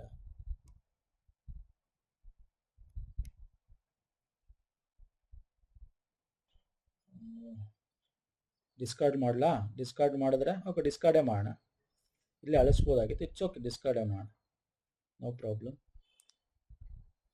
ಓಕೆ, ಈಗ ನಾವು ಈ ಕ್ವಶನ್ಗೆ ಏನು ಮಾಡ್ತಾ ಇದೀವಿ ಗೊತ್ತಾ? ಇಷ್ಟೇ, ನಿಮ್ಮ ಕಾನ್ಸೆಪ್ಟ್ಸ್ ಗೊತ್ತಿದ್ರೆ ಇಷ್ಟೇ ಮಾಡ್ತಾ ಇದ್ದೀನಿ. ಈಗ 60 A and B, okay, A ಮತ್ತು ಬಿ ಆ ಡಿಫ್ರೆನ್ಸ್ 60 days ಇದೆ ಅಂತ ಗೊತ್ತಾಯ್ತು ನಮಗೆ, ಯಾಕಂದರೆ 60 ದಿನ ಮುಂಚೆ ಮುಗಿಸ್ತಾನೆ ಅಂತ. ಸೊ ಅಂದರೆ ಈಗ ನಾವೇನು ಮಾಡ್ತಾ ಇದ್ವಿ, ಇಲ್ಲಿ ಎಫಿಷಿಯನ್ಸಿ ಕೊಟ್ಟಿದ್ದಾನೆ, ಎ ಬಿ ಹಿಂಗೆ ಬರ್ಕೋತಾ ಇದೀವಿ, 3:1 ಬರ್ಕೋಬೇಕು ಅಂದರೆ. ಓಕೆ, 3 ಅಂದರೆ ಇಲ್ಲಿ ಡಿಫ್ರೆನ್ಸ್ ಇಸ್ 2, ಇಲ್ಲಿ difference is 2. So 2 is nothing but 60, 1 is nothing but 30. So 30 ಅಂದ ತಕ್ಷಣ ಏನಾಯಿತು, ಇದು 30 ಆಯಿತು, ಇದು 3 ಇದೆ, 3 ಅಂದರೆ 3 × 30 ಅಂದರೆ 90. ಓಕೆ, 90. ಓಕೆ, 90 ಮತ್ತು 30 LCM ಏನು ಟೋಟಲ್ ವರ್ಕು 90 ಬರುತ್ತೆ. ಇವರಿಬ್ಬರು ಒಟ್ಟಿಗೆ ಕೆಲಸ ಮಾಡ್ತಾ ಇರೋದು ಕೇಳಿರೋದು ನಮಗೆ, A + B = 4. So divided by 4 = 22.5 days ಆಗುತ್ತೆ. ಇಷ್ಟೇ ಆನ್ಸರ್. ಕಾನ್ಸೆಪ್ಟ್ಸ್ ಗೊತ್ತಿದ್ರೆ ಮಾಡ್ಬೋದು. ಓಕೆ, ಸೊ ನೆಕ್ಸ್ಟ್ ಬಂದ್ಬಿಡ್ತೀನಿ. ಇಫ್ ಎಕ್ಸ್ ನೋಡಿ, ಇದಂತೂ ಅಲ್ಟಿಮೇಟ್ ಕ್ವಶನ್. ಇದು ಹಿಂದೆ ಮುಂದೆ ಎಷ್ಟು ಟೈಮ್ ನಾನು ನಿಮಗೆ ಕೊಡ್ತೀನಿ. I will give one minute, ಕರೆಕ್ಟಾಗಿ 2 minutes ಕೊಡ್ತೀನಿ, ಆನ್ಸರ್ ಮಾಡಿಸ್ತೀನಿ. ಇದು ನಾನು ನಿಮಗೆ ಕೊಟ್ಟಿರೋದು ಅರ್ಥ ಆಗಲಿ ಅಂತ. You should be write in this way. ನಾನು ಪದೇ ಪದೇ ಹೇಳ್ತಾ ಇರ್ತೀನಿ, ಈ ಥರ ಆಲ್ಫಾಬೆಟಿಕಲ್ ಸೀರೀಸ್ ಬಂದರೆ, ಆಲ್ಫಾ ನಂಬರ್ ಸೀರೀಸ್ ನಿಮಗೆ ಯಾವಾಗಲೂ ಈ ಥರ ಬರ್ಕೊಂಡು ನಿಮ್ಮ ಪೇಜಲ್ಲಿ ಇಟ್ಕೋಬೇಕು. ಇಟ್ಕೊಂಡು ಸಾಲ್ವ್ ಮಾಡೋದು ನಿಮ್ಗೆ ಈಸಿ ಆಗುತ್ತೆ. ಹಂಗಾಗಿ ನಿಮ್ಗೆ ಗೊತ್ತಾಗಲಿ ಅಂತ ದೊಡ್ಡದಾಗಿ ಕೊಟ್ಟಿದ್ದೀನಿ. ಈಗ 1 ನಿಮಿಷ ಟೈಮ್ ಕೊಡ್ತೀನಿ, ಆನ್ಸರ್ ಮಾಡಿ. ಹೆಂಗಿರ್ಬೋದು ಅಂತ ಆನ್ಸರ್ ಮಾಡಿ. ವಿತ್ ಇದು ಕೊಟ್ಟಿದ್ದೀನಿ ನಿಮಗೆ, ಕ್ಲೂ ಕೊಟ್ಟಿದ್ದೀನಿ, ಇದನ್ನು ಕೊಟ್ಟು ಕ್ಲೂ ಕೊಟ್ಟಿದ್ದೀನಿ. ಕ್ಲೂ ಕೊಟ್ಟು ಆನ್ಸರ್ ಮಾಡಿ ಅಂತ ಹೇಳ್ತಾ ಇದ್ದೀನಿ. ಮಾಡ್ತೀರಾ? Yes, take your own time. 1 ಇಲ್ಲ 2 ನಿಮಿಷ ತಗೊಳ್ಳಿ, ನೋಡೋಣ. ಎಕ್ಸಾಮ್ ಅಲ್ಲಿ ಹಿಂಗಾಗುತ್ತೆ ಸ್ನೇಹಿತರೆ. ಅದಕ್ಕೆ ನಾವು ಎಲ್ಲಾ ಥರನೂ ಪ್ರಿಪೇರ್ ಆಗಬೇಕು, ಎಲ್ಲಾ ಥರ ಪ್ಯಾಟರ್ನ್ಸ್ ಸಾಲ್ವ್ ಮಾಡಬೇಕು. ಅದಕ್ಕೆ ನಾನು ನಿಮಗೆ ವಿಡಿಯೋ ಸೀರೀಸ್ ತರ್ತಾ ಇರ್ತಕ್ಕಂಥದ್ದು. ಯು ಶುಡ್ ಮಾದರಿ ಪ್ರಶ್ನೆಗಳನ್ನ ನೀವು ಹೋಗ್ಬೇಡಿ. ನಾನು ಹೇಳ್ತಾ ಇದ್ದೀನಲ್ಲ, ಎಕ್ಸಾಮ್ ಪ್ಯಾಟರ್ನ್, ಎಕ್ಸಾಮ್ ಸೀರೀಸ್ನ ಹೋಗಿ. Fine sir. ಈಗ ನಾನು ಈ ಬರಿತೀನಿ. ಇಲ್ಲಿ ನೋಡಿ, ಈ ಎಷ್ಟು ಸರ್? ಇಲ್ಲಿ ಆಲ್ಫಾಬೆಟಿಕಲ್ 1 2 3 4 5 ಆಗುತ್ತೆ ಅಲ್ಲ ಸರ್? 5. ಎಕ್ಸ್ ಇದೆ, ಎ ಇದೆ, ಎಮ್ ಇದೆ. ಎಕ್ಸ್ ಎಷ್ಟು ಸರ್? ಇಲ್ಲಿ 24 ಇದೆ ನೋಡಿ. ಎ ಎಷ್ಟು ಸರ್? 1. ಎಮ್ ಎಷ್ಟು ಸರ್? ಎಮ್ಮು 13. ಇದೇನು ಕೂಡಿದ್ರೆ ಬರ್ತಾ ಕಳೆದ್ರೆ ಬರ್ತಾ ಅಂತ ನೀವು ನೋಡ್ತಾ ಇರ್ತೀರಲ್ಲ, ನೋ ವೇ, ಚಾನ್ಸೇ ಇಲ್ಲ. ಅವನು ಏನು ಮಾಡಿದ್ದಾನೆ ಗೊತ್ತಾ? ಅವನು, ನಾನು ಇಲ್ಲಿ ಬರಿತೀನಿ ನೋಡಿ. ಈಗ ಅರ್ಥ ಆಯ್ತಾ? ಮಾಡಿದ್ರೆ ಯಾರು ಏನು ಮಾಡಿದ್ದಾನೆ ಅಂದರೆ ಬರಿತೀನಿ ನೋಡಿ. ಈಗ ನಿಮ್ಮ ಪಾಡ್ ನೀವು ಮಾಡಿ, ನನ್ನ ಪಾಡ್ನಲ್ಲಿ ಬರಿತಾ ಇರ್ತೀನಿ. ಓಕೆ, ಇದು ನಾವೇನು ಮಾಡಿದ್ದಾನೆ ಅಂದರೆ, ಈ has taken like this, like this, like this. ಅಂದ್ರೆ ಏನರ್ಥ? MAXE ಮಾಡಿ ಇದನ್ನ -1 -1 -1 ಮಾಡಿದ್ದಾನೆ. ಎಮ್ ಅಂದ್ರೆಷ್ಟು? 13. 13 - 1 ಅಂದರೆ 12. ಎ ಅಂದ್ರೆಷ್ಟು? 1. 1 ಮೈನಸ್ 1ರಿಂದ ಕಳೆದ್ರೆ ಎಷ್ಟಾಗುತ್ತೆ? 0. X is nothing but 24. 24 1 ಕಳೆದ್ರೆ 23. And E is nothing but 5. 5ನ 1 ಕಳೆದ್ರೆ 4 ಬಂತಾ? 12 0 2 23 4 ಬಂತಾ? ಇದೆ. ಇನ್ ದ ಸೇಮ್ ವೇ ಇದನ್ನು ಮಾಡಬೇಕು. ಅಂದ್ರೆ ಏನರ್ಥ? ಟಿ ಅಂದರೆ TLUSER ಮಾಡಿ -1 ಮಾಡಬೇಕು. ಓಕೆ, ಇದನ್ನ ಎಲ್ಲಾನು -1 ಮಾಡಬೇಕು. ಅಂದ್ರೆ ಟಿ ಎಷ್ಟು ಸರ್ 20 -1 ಎಷ್ಟು 19. ಎಲ್ ಎಷ್ಟು ಸರ್ ಎಲ್ ಬಂದು ನಿಮಗೆ 12 -1 ಎಷ್ಟು 11. ಯು ಎಷ್ಟು ಯು ಇಸ್ 21 21 -1 ಅಂದ್ರೆ 20. ಎಸ್ ಎಷ್ಟು 19 ಅಂದ್ರೆ 18. ಇ ಎಷ್ಟು 5 ಅಂದ್ರೆ 4. ಆರ್ ಎಷ್ಟು ಆರ್ ಇಸ್ ನಥಿಂಗ್ ಬಟ್ ಎಲ್ಲಿದೆ ಸರ್ ಅದು 6 ಇಲ್ಲಿದೆ 18 -1 17. ಇಲ್ಲಿ ಆಪ್ಷನ್ ಇದೆ. ಹೆಂಗಿದೆ ನೋಡಿ ಕ್ವಶನ್, ಒಂದೇ ಲೈನು ಕ್ವಶನ್ ಮಾತ್ರ ತಲೆ ಕೆರ್ಚ್ಕೋಬೇಕು ಸ್ನೇಹಿತರೆ. You have to solve this type of question ಸ್ನೇಹಿತರೆ. KA ಬಂದಿರತಕ್ಕಂಥ ಕ್ವಶನ್ ಸಾಲ್ವ್ ಮಾಡೋದು. ನೆಕ್ಸ್ಟ್ ಬರ್ತೇನೆ, ಇದು ಅಷ್ಟೇ ಅಲ್ಟಿಮೇಟ್ ಇದೆ ಕ್ವಶನ್. ಇಲ್ಲಿ ಕನ್ನಡದಲ್ಲಿ ಕೊಟ್ಟಿದ್ದೀನಿ ಕ್ವಶನ್, ಇಲ್ಲಿ ಇಂಗ್ಲಿಷಲ್ಲೂ ಇದೆ ನೋಡ್ಕೊಳ್ಳಿ. ಈ ಟ್ರಯಾಂಗಲ್ ಇದೆಯಲ್ಲ ಇದು ಎಜುಕೇಟೆಡ್ ಪೀಪಲ್ ಅಂತ ಅಂದ್ರೆ ವಿದ್ಯಾವಂತ ಜನ. ಈ ಸರ್ಕಲ್ ಬ್ಯಾಕ್ವರ್ಡು ಮತ್ತೆ ಈ ರೆಕ್ಟ್ಯಾಂಗಲ್ ಬಂದು ಎಂಪ್ಲಾಯ್ಡ್ ಪೀಪಲ್ ಅಂತ ಇದೆ. ಓಕೆ, ಇಲ್ಲಿ ಒಂದಷ್ಟು ಸಂಖ್ಯೆಗಳನ್ನು ಹಾಕಿದ್ದಾನೆ, ನಿಮ್ಗೆ ಗೊತ್ತಿರುತ್ತೆ. ಇದು ಮರ್ಜ್ ಇದೆರಡು ಒಳಗೆ 11 ಅಂತಕ್ಕಂಥದ್ದು ಏನು ನಂಬರ್ ಇದೆ, ಅವರು ಎಜುಕೇಟೆಡ್ ಆಗಿರ್ತಾರೆ ಮತ್ತೆ ಬ್ಯಾಕ್ವರ್ಡ್ ಕ್ಲಾಸಸ್ಸು ಆಗಿರ್ತಾರೆ. ಈ 3 ಅಂತಕ್ಕಂಥದ್ದು ಏನಿದೆ ಇವರು ಎಜುಕೇಟೆಡ್ ಆಗಿರ್ತಾರೆ, ಯಾಕಂದ್ರೆ 3ರಲ್ಲೂ ಇದೆ, ಬ್ಯಾಕ್ವರ್ಡ್ ಕ್ಲಾಸಸ್ಸು ಇರ್ತಾರೆ ಜೊತೆಗೆ ಎಂಪ್ಲಾಯ್ಡ್ ಪೀಪಲ್ ಅಲ್ಲೂ ಇರ್ತಾರೆ. ಈ ಕ್ವಶನ್ ಏನಿದೆ 2 ಕ್ವಶನ್ ಕೇಳಿದೆ, ಇಲ್ಲಿ ಇಂಗ್ಲೀಷಲ್ಲಿ ಇದೆ ಕನ್ನಡದಲ್ಲಿ ಇದೆ ನೋಡ್ಕೊಳ್ಳಿ. How many educated people are employed. Okay, educated people ವಿದ್ಯಾವಂತ ಜನ ಎಷ್ಟು ಜನ ಉದ್ಯೋಗದಲ್ಲಿದ್ದಾರೆ ಅಂತ. ಎಜುಕೇಟೆಡ್ ಪೀಪಲ್ ಅಂದ್ರೆ ಯಾವುದು ಈ ಟ್ರಯಾಂಗಲ್. ಓಕೆ, ಇದರಲ್ಲಿ ಏನು educated people are employed. Employed ಅಂತಂದ್ರೆ ಏನು, ಇಲ್ಲಿ ಉದ್ಯೋಗ ಅಂತಕ್ಕಂಥದ್ದು ನಮಗೆ ಇಲ್ಲಿ rectangle. Okay, how many educated people are employed ಅಂತ ಕೊಟ್ಟಿದ್ದಾರೆ. ಈ ಸ್ಕ್ವೇರ್ ಮತ್ತೆ ಇದರಲ್ಲಿ ನೋಡೋದಾದ್ರೆ ಎರಡರಲ್ಲೂ ಇರೋ ಸಂಖ್ಯೆ ಯಾವುದು 6 ಮತ್ತೆ 3. ಸೊ ಇವೆರಡೇ ಎರಡರಲ್ಲೂ ಇರತಕ್ಕಂಥದ್ದು. ಈ 7 ಬಂದು ಇದ್ರ ಎಂಪ್ಲಾಯ್ಡ್ ಮಾತ್ರ 7 ಹೊರಗಡೆ ಇದೆ. ಇವೆರಡರಲ್ಲೂ ಇರತಕ್ಕಂಥದ್ದು 6 3 9 ಇದೆಯಾ ಇದೆ. Simple question. ಎರಡನೇ ನೋಡಿ ಇಲ್ಲಿ how many backward uneducated people are employed ಅಂತ ಕೊಟ್ಟಿದ್ದಾನೆ. ನೋಡಿ ಬ್ಯಾಕ್ವರ್ಡ್ ಇಲ್ಲಿ ಎಜುಕೇಟೆಡ್ ಕೊಟ್ಟಿಲ್ಲ, ವರ್ಡ್ ಕ್ಲೀನ್ ಆಗಿ ನೋಡ್ಬೇಕು. ವಿದ್ಯಾವಂತ ಇಲ್ಲಿ ನಮ್ಗಿಲ್ಲಿರೋ ವಿದ್ಯಾವಂತ ಜನ, ಈ ಸ್ಕ್ವೇರ್ ರೆಕ್ಟಾಂಗಲ್ ಇರೋದು ಸಾರಿ ತ್ರಿಭುಜದಲ್ಲಿ ಒಳಗಿರೋದು ವಿದ್ಯಾವಂತ, ನಮಗೆ ಕೇಳೋದು ಅವಿದ್ಯಾವಂತ ಅಂತ. How many backward uneducated people are employed. Okay, backward first ನೋಡಿ. ಬ್ಯಾಕ್ವರ್ಡ್ ಅಂತಂದ್ರೆ ಯಾರು, ಬೇಕಾದ್ರೆ ಇದನ್ನ ಅಳಿಸೋಣ. ಓಕೆ, ಇಲ್ಲಿ ಅಳಿಸ್ಬಿಟ್ಟು ಓಕೆ, ಈಗ ಬ್ಯಾಕ್ವರ್ಡ್ ಅಂದ್ರೆ ಯಾರು, ಬ್ಯಾಕ್ವರ್ಡ್ ಅಂದ್ರೆ ಈ ಒಂದು ಹಿಂದುಳಿದ ಜನ ಅಂದ್ರೆ ಯಾರು, ಈ ಸರ್ಕಲ್. ಓಕೆ, ಬ್ಯಾಕ್ವರ್ಡ್ ಅನ್ಎಜುಕೇಟೆಡ್ ಅಂದ್ರೆ ಎಜುಕೇಟೆಡ್ ಅಲ್ಲಿ ಇರಬಾರ್ದು. ಎಜುಕೇಟೆಡ್ ಅಲ್ಲಿ ಇರಬಾರ್ದು ಅಂದ್ರೆ ಇವ್ರು ಎಜುಕೇಟೆಡ್ ಅಲ್ಲಿ ಇದ್ದಾರೆ, ಇವರಲ್ಲ. ಸೊ 17 ಮತ್ತೆ 5 ಇರಬೇಕು. Okay okay, uneducated people are employed ಅಂದ್ರೆ ಎಂಪ್ಲಾಯ್ ಅಲ್ಲಿ ಇರಬೇಕು. ಎಂಪ್ಲಾಯ್ ಅಂತಂದ್ರೆ ಯಾರು, ಇಲ್ಲಿ ಉದ್ಯೋಗ ಅಂದ್ರೆ ಈ ಒಂದು ರೆಕ್ಟ್ಯಾಂಗಲ್. ಈ 17 ಅಂತಕ್ಕಂಥದ್ದು ಕರೆಕ್ಟ್, ಬಟ್ ಇದು ರೆಕ್ಟ್ಯಾಂಗಲ್ ಒಳಗೆ ಈಚೆ ಇದೆ, ಹಂಗಾರೆ ಇದು ಇಲ್ಲ. Only this is the right answer. 5 is the right answer. Okay, clean ಆಗಿ ನಿಧಾನಕ್ಕೆ ಮಾಡಿ, ಟೈಮ್ ತಗೊಂಡು ಇಂಥ ಕ್ವಶನ್ಸ್ಗೆ. ನಾನು ಏನ್ ಹೇಳ್ತೀನಿ ಗೊತ್ತಾ, ಇಂಥ ಕ್ವಶನ್ಸ್ ಟೈಮ್ ಸ್ಪೆಂಡ್ ಮಾಡಿ, ನೋ ಪ್ರಾಬ್ಲಮ್, ತಪ್ಪು ಮಾಡಬೇಡಿ, ನೆಗೆಟಿವ್ ಮಾರ್ಕ್ಸ್ಗಳಿರುತ್ತೆ. ಬೇರೆ ಈಸಿ ಇದ್ದಿಲ್ಲ ಓದೋ ಕ್ವಶನ್ಸ್, ನಾರ್ಮಲ್ ಕ್ವಶನ್ಸ್ ಇರ್ತಲ್ಲ, ಅದನ್ನ ಸ್ವಲ್ಪ ಫಾಸ್ಟ್ ಆಗಿ ಓದಿ, ಫಾಸ್ಟ್ ಆಗಿ ಆನ್ಸರ್ ಮಾಡಕ್ಕೆ ಟ್ರೈ ಮಾಡಿ. ಅಲ್ಲಿ ಟೈಮ್ ಉಳಿಸಿ, ಇಲ್ಲಿ ಟೈಮ್ನ ಸ್ವಲ್ಪ ಸ್ಪೆಂಡ್ ಮಾಡಿ ಅಂತ ಹೇಳ್ತೇನೆ. ಓಕೆ, ನೆಕ್ಸ್ಟ್ ಬರ್ತೀನಿ. ಓಕೆ, 6 ಫ್ರೆಂಡ್ಸ್ PQRSTU ಅಂತಕ್ಕಂಥವ್ರು ಇನ್ ರೋ ಫೇಸಿಂಗ್ ನಾರ್ತ್. ನಾರ್ತ್ ಅಂದ್ರೇನು ನಿಮ್ಗೆ ಡೈರೆಕ್ಷನ್ ಗೊತ್ತಿರ್ಬೇಕು ಫಸ್ಟ್. ಹಿಂಗಿರುತ್ತೆ ಅಲ್ವಾ ಸರ್, ಇದು ಸೌತ್, ಇದು ನಾರ್ತ್, ಇದು ಈಸ್ಟ್, ಇದು ವೆಸ್ಟ್. ಓಕೆ, ನಾರ್ತ್ ಅಂದ್ರೆ ಉತ್ತರಾಭಿಮುಖದಲ್ಲಿ ಕೂಳ್ತಿದ್ದಾರೆ ಯಾರೋ 6 ಜನ ಸ್ನೇಹಿತರು. ಇಲ್ಲಿ 3 ಆಪ್ಷನ್ಸ್ ಕೊಟ್ಟಿದ್ದಾನೆ, 2 ಕ್ವಶನ್ಸ್ ಕೊಟ್ಟಿದ್ದಾನೆ, ಆನ್ಸರ್ ಮಾಡಬೇಕು. ಬರ್ಕೊಳ್ಳೋಣ, 2 ಕಂಡೀಷನ್ ಅಲ್ಲಿ ಬರ್ಕೊಳ್ಳೋಣ. ನೋಡಿ, ಫಸ್ಟ್ ಯು ನ ನಂತರ ಬಲಪಕ್ಕದಲ್ಲಿ ಟಿ ಕುಳಿತಾನೆ. T is immediate right of U ಅಂತ ಫಸ್ಟ್ ಇದನ್ನೆಲ್ಲ ಬರ್ಕೊಂಬಿಡಿ. T is immediate right of U ಅಂದ್ರೆ ಯು ರೈಟ್ ಅಂದ್ರೆ ಹಿಂಗೆ ನೋಡಿ. 6 ಜನ ಇದ್ದಾರೆ ಸರ್, 1 2 3 4 5 6. 2 ಕಂಡೀಷನ್ ಮಾಡೋಣ, 1 2 3 4 5 6. ಓಕೆ, ಯು ಬಲಭಾಗ ಇಮಿಡಿಯೇಟ್ ಅಂದ್ರೆ ಇಲ್ಲಿ ನೋಡಿ, ನಾರ್ತ್ ಅಂದ್ರೆ ಹಿಂಗೆ ಕೂತಿದ್ದಾರೆ ಅಂತ, ಇದು ನಾರ್ತ್ ಡೈರೆಕ್ಷನ್. ಅಂದ್ರೆ ಏನರ್ಥ, ಇದು ರೈಟು, ಇದು ಲೆಫ್ಟ್ ಅಂತ ಅರ್ಥ. ನೀವು ಮಕ ಮಾಡ್ಕೊಳ್ಳಿ, ಈ ಕಡೆಗೆ ಮೇಲ್ಗಡೆ ಈ ಕಡೆ ಸೈಡು ರೈಟ್, ಇದು ಲೆಫ್ಟ್ ಇದು ಅಂತ. ಸೊ ಯು ಇಮಿಡಿಯೇಟ್ ರೈಟು ಏನ್ ಕೂತಿದ್ದಾರೆ ಸರ್, ಟಿ ಕೂತಿದ್ದಾನೆ. ಓಕೆ, ಬರ್ದಿಟ್ಕೊಂಬೋಣ. S is third to the right of P. P ಎಲ್ಲೋ ಇದ್ದಾನೆ, ಅವನ ಥರ್ಡ್ ರೈಟ್ 1 2 3 ಎಸ್ ಕೂತಿದ್ದಾನೆ. ಹೇಗೆ ಬಲ್ಗಡೆ ತಾನೆ ಇದು, ಎಸ್ ಹಂಗೆ ಬರೀಬೇಕು. Okay, next R is neighbour of Q and S. ಅಂದ್ರೆ 6 ಅಂತಕ್ಕಂಥವ್ನು ಏನಿದ್ದಾನೆ, ಕ್ಯೂ ಮತ್ತೆ ಎಸ್ ನ ನೈಬರ್. ಅಂದ್ರೆ 6 ಐದರ್ ಹಿಂಗ್ ಕೂತಿರ್ಬೇಕು ಅಥವಾ ಎಸ್ ಆರ್ ಹಿಂಗ್ ಕೂತಿರ್ಬೇಕು. ಕರೆಕ್ಟಾಗಿ ಕೊಟ್ಟಿಲ್ಲ ಅವನು, ನೈಬರ್ ಅಂತ ಕೊಟ್ಟನು. ಇಬ್ರು ಪಕ್ಕನೇ ಇರ್ಬೇಕು 6 ಅಂದಾಗ 6 ಮಧ್ಯದಲ್ಲಿ ಇರಕ್ ಸಾಧ್ಯ, ಇವರಿಬ್ರು ಪಕ್ಕದಲ್ಲಿ. ಅಂದ್ರೆ ಎಸ್ ಇವ್ನು ರೈಟ್ ಅಲ್ಲಿ ಇರ್ಬೋದು, ಲೆಫ್ಟ್ ಅಲ್ಲಿ ಇರ್ಬೋದು. ಕರೆಕ್ಟಾಗಿ ನಮ್ಗೆ ಕೊಟ್ಟಿಲ್ಲ ಇಷ್ಟೇ.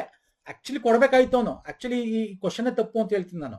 ಯಾಕೆ ಅಂತ ಹೇಳ್ತೀನಿ ನೋಡಿ, ಸಾಲ್ವ್ ಮಾಡ್ತಾ ಬನ್ನಿ. ಇವಾಗ ಈಗ ನಾವೇನ್ ಮಾಡೋಣ, ಯಾವ್ದಾದ್ರು ಒಂದು ತಗೋಣ. ಯಾವ್ದು ತಗೋಣ, ಫಸ್ಟ್ ಪಿ ಮತ್ತೆ ಎಸ್ ತಗೋಣ. ಓಕೆ, ಈಗ ಪಿ ನಾನು ಇಲ್ಲಿ ಇಟ್ಕೋತೀನಿ ಸರ್. ಓಕೆ, ಪಿ ಇಲ್ಲಿ ಇಟ್ಕೋತೀನಿ, 1 2 ಬಿಟ್ಟು ಎಸ್ ನ ಇಲ್ಲಿ ಬರ್ತೀನಿ. ಓಕೆ, ಎರಡು ಕಂಡೀಷನ್ ಯಾಕೆ ತಗೊಂಡೆ ಅಂತ ಹೇಳ್ತೀನಿ. ನೀವು ಕರೆಕ್ಟಾಗಿ ಇನ್ನೊಂದು ಕಂಡೀಷನ್ ಕೊಡಬೇಕಾಯ್ತು, ಕೊಟ್ಟಿಲ್ಲ ಅವನು. ಪಿ ಎರಡು ಬಿಟ್ಟು ಎಸ್ ಇಲ್ಲಿ ಬರೀತೀನಿ. ಓಕೆ, ಎರಡು condition number 1, condition number 2. Okay, ಈಗ ನೋಡಿ ಎಸ್ ಇದೆಯಲ್ಲ, ಎಸ್ ಇಲ್ಲಿ R is the neighbour of Q and S ಅಂತಿದೆ. ಆರು ಕ್ಯೂ ಅಂಡ್ ಎಸ್ ಅಲ್ಲಿ ಇರ್ಬೇಕು ನೈಬರು. ಸೊ ಐದರ್ ಎಸ್ ನ ಇಲ್ಲಿ ಆರ್ ನ ಇಲ್ಲಿ ಬರೆದ್ರೆ, ನಾನು ಆರ್ ನ ಇಲ್ಲಿ ಬರೆದ್ರೆ ಸ್ನೇಹಿತರೆ ಕ್ಯೂ ನ ಇಲ್ಲಿ ಬರೀಬೇಕು, ಅಥವಾ ಆರ್ ನ ಇಲ್ಲಿ ಬರೆದ್ರೆ ಕ್ಯೂ ನ ನಾನು ಇಲ್ಲಿ ಬರೀಬೇಕು ಅಲ್ವಾ ಸರ್? ಕರೆಕ್ಟ್ ಅಲ್ವಾ ಸರ್? ಇಷ್ಟೇ ತಾನೇ ಕೊಟ್ಟಿರೋದು. ಮತ್ತೆ ಯು ಮತ್ತೆ ಟಿ ಕೊಟ್ಟಿದ್ದಾನೆ ನೋಡಿ. ಯು ಮತ್ತೆ ಟಿ ಅಕ್ಕಪಕ್ಕ, ಅಂದ್ರೆ ಯು ಬಲಗಡೆ ಟಿ ಇರಬೇಕು, ಇಲ್ಲಿ ಬರೀಬಹುದು. ಯು ಇಲ್ಲಿದ್ದಾನೆ, ಟಿ ಇಲ್ಲಿದ್ದಾನೆ, ಇಲ್ಲೂ ಅಷ್ಟು ಯು ಇಲ್ಲಿದ್ದಾನೆ, ಟಿ ನೋಡಿ. ಎರಡು ಕಂಡೀಷನ್ ಆಗೋಯ್ತು. ಒಂದ್ ಕಂಡೀಷನ್ ಆಗ್ಬೇಕು ಅಂದ್ರೆ ಅವನು ಇಲ್ಲಿ ಒಂದೊಂದು ಕಂಡೀಷನ್ ಕೊಡ್ಬೇಕು. ಏನ್ ಕೊಡ್ಬೇಕಾಗಿತ್ತು ಅವನು? ಆ ಎಸ್ ಅಂತಕ್ಕಂಥವನು ಆರ್ ನ ಬಲಭಾಗದಲ್ಲೇ ಇರ್ತಾನೆ, ಅಥವಾ ಎಸ್ ಅಂತಕ್ಕಂಥವನು ಆರ್ ನ ಎಡಭಾಗದಲ್ಲೇ, ಅಥವಾ ಪಿ ಎಕ್ಸ್ ಯು ಅಂತಕ್ಕಂಥವನು ಪಿ ಪಕ್ಕದಲ್ಲಿ ಕೂರ್ಬಾರ್ದು ಅಂದಾಗ ಇಲ್ಲಿ ಬರುತ್ತೆ ಯು. ಓಕೆ, ಇಲ್ಲಿ ಈ ಕಂಡೀಷನ್ ರಾಂಗ್ ಆಗುತ್ತೆ. ಈ ತರ ಯಾವ್ದಾದ್ರು ಒಂದು ಕಂಡೀಷನ್ ಕೊಡ್ಬೇಕು, ಕೊಟ್ಟಿಲ್ಲ. ಓಕೆ, ಈಗ ಸಾಲ್ವ್ ಮಾಡಕ್ ಹೋದ್ರೆ ತಪ್ಪಾಗುತ್ತೆ. ಅವ್ನು ಹಿಂಗ್ ಕೊಡ್ಬೇಕು ಕರೆಕ್ಟಾಗಿ ಕಂಡೀಷನ್ಸ್. ಈಗ ನೋಡಿ, ಫಾರ್ ಎಕ್ಸಾಂಪಲ್ ಏನ್ ಕೊಟ್ಟಿದ್ದಾನೆ? ಎಸ್ ನ ಅಕ್ಕಪಕ್ಕದವರು ಯಾರು? ಎಸ್ ಅಂತಕ್ಕಂಥ ಅಕ್ಕಪಕ್ಕ ಈ ಕಂಡೀಷನ್ ನೋಡಿದ್ರೆ ನೋಡಿ, ಟಿ ಮತ್ತೆ ಆರ್ ಇದಾರೆ, ಟಿ ಅಂಡ್ ಆರ್ ಇದೆ. ಇಲ್ಲಿ neighbour of S T and R ಇದೆ. ಓಕೆ, ಇಲ್ಲಿ ಬನ್ನಿ, ನೈಬರ್ ಆಫ್ ಎಸ್ ಎಸ್ ಯಾರಿದ್ರೆ ನೈಬರ್ ಆಫ್ ಎಸ್ ಈ ಕಂಡೀಷನ್ ಅಲ್ಲಿ ಆರ್ ಯು ಇದೆ. ಆರ್ ಯು ಇದೆಯಾ? ಅದು ಇದೆ. ಈಗ ಯಾವ್ದಕ್ಕೆ ಟಿಕ್ ಹಾಕ್ತೀರಾ? ಯಾವ ಕಂಡೀಷನ್ ಸರಿ ಅಂತ ಅನ್ಕೋಬೇಕು. ಈಗ ನೋಡಿ, ಟಿ ನ ಸ್ಥಾನವೇನು? ಟಿ ನ ಸ್ಥಾನ ಅಂದ ತಕ್ಷಣ ಇಲ್ಲಿ ನಮ್ಗೇನಾಗುತ್ತೆ? ಟಿ ಇಲ್ಲಿ ನೋಡಿದ್ರೆ ಎಕ್ಸ್ಟ್ರೀಮ್ ಬಲಗಡೆ ಅಲ್ವಾ ಸರ್? ಇದು ರೈಟ್ ಸೈಡ್, ಇದು ಲೆಫ್ಟ್ ಸೈಡ್. ಇದು ರೈಟ್ ಸೈಡ್, ಇದು ಲೆಫ್ಟ್ ಸೈಡ್. ಬಲಗಡೆ ಎಕ್ಸ್ಟ್ರೀಮ್ ಎಂಡಲ್ ಕೂತಿದ್ದಾನೆ, ಬಲ ತುದಿಯ ಕೊನೆಯಲ್ಲಿ ಇದೆ, ಅದು ಇದೆ. ಇಲ್ಲಿ ನೋಡಿ, ಟಿ ಎಲ್ಲಿ ಕೂತಿದ್ದಾನೆ? ಎಸ್ ನ ಎಸ್ ಇದನ್ನಲ್ಲ, ಅವನು ಎಡಗಡೆ ಕೂತಿದ್ದಾನೆ, ಇದೆಯಾ? ಅದು ಎಸ್ ಮತ್ತು ಯು ಮಧ್ಯದಲ್ಲಿ ನೋಡಿ, ಟಿ ಇಲ್ಲಿ ಯುನು ಇದೆ, ಎಸ್ ಇದೆ, ಅವ್ನು ಮಧ್ಯದಲ್ಲಿ ಕೂತಿದ್ದಾನೆ. ಎಸ್ ಇದು ಕರೆಕ್ಟ್ ಅನ್ಸುತ್ತೆ, ಇದು ಕರೆಕ್ಟ್ ಅನ್ಸುತ್ತೆ, ಇಲ್ಲಿ ಇದು ಕರೆಕ್ಟ್ ಅನ್ಸುತ್ತೆ, ಇದು ಕರೆಕ್ಟ್ ಅನ್ಸುತ್ತೆ. ಅಂದ್ರೆ ಇಲ್ಲಿ ಏನೋ ಒಂದು ಕ್ವಶನ್ ಅಲ್ಲಿ ಮಿಸ್ ಮಾಡಿದ್ದಾನೆ ಅಲ್ವಾ ಸರ್? ಸೊ ನೀವು ಹಂಗಂಗೆ ಸಾಲ್ವ್ ಮಾಡಕ್ಕಾಗಲ್ಲ. ಆಕ್ಚುಲಿ ಕೊಡ್ತಾನೆ, ಏನೋ ಒಂದು ಪಾಯಿಂಟ್ ಐದು ಬರೀಬೇಕಾದ್ರೆ ಕ್ವಶನ್ ಬೇರೆ ಮಿಸ್ ಮಾಡಿರ್ತಾನೆ. ಈ ತರ ಕ್ವಶನ್ಸ್ ಅರ್ಥ ಆಗ್ತಿಲ್ಲ ನಾನು ಹೇಳ್ತಾ ಇರೋದು. ಸೊ ಇಲ್ಲೂ ಇದೆ ಕ್ವಶನ್ಸ್, ನೋಡ್ಕೊಳ್ಳಿ. ಇಂಗ್ಲೀಷ್ ಅಲ್ಲಿ ನೋಡ್ಕೋಬೇಕು ಅಂದ್ರೆ ಆಕ್ಚುಲಿ ಅವನು ಇನ್ನೊಂದು ಪಾಯಿಂಟ್ ಕೊಡ್ಬೇಕು. ಏನ್ ಕೊಡ್ಬೇಕಾಗಿತ್ತು? ಯು ಅಂತಕ್ಕಂಥವನು ಪಿ ಪಕ್ಕದಲ್ಲಿ ಕುಳಿತುಕೋಬಾರದು ಅಂತ ಅರ್ಥ ಕೊಡ್ಬೇಕಾಗಿತ್ತು. ಅರ್ಥ ಆಗ್ತಿದ್ದಿಲ್ಲ? ಅವಾಗ ಈ ಕಂಡೀಷನ್ ರಾಂಗ್ ಆಗೋದು. ಆಗ ಯು ಟಿ ಇಲ್ಲೇ ಬರ್ಬೇಕಾಯ್ತು, ಈ ಕಂಡೀಷನ್ ರೈಟ್ ಆಗೋದು.